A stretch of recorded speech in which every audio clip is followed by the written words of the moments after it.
One day, God told the prophet Samuel that it was time for a new king and sent him to the house of a man named Jesse. Jesse had 7 sons and brought out each of them to meet Samuel. Samuel told Jesse that David, his youngest son, would be the future king of Israel. Shortly after this, an army of the Philistines, Israel's enemy, set up camp on a hill right across the valley from Israel's army. For 40 days in a row, a gigantic Philistine warrior named Goliath would walk down to the valley and mock the Israelites.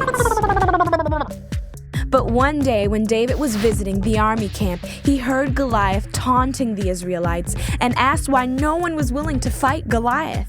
After getting King Saul's permission, David went down into the valley and shouted to Goliath, "You come against me with sword and spear and javelin, but I come against you in the name of the Lord Almighty." Goliath and David charged toward one another.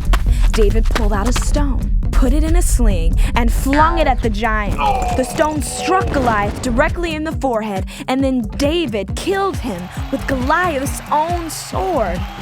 This victory caused David to become so loved and respected that King Saul became very jealous. Saul tried to kill David, but David escaped into the desert.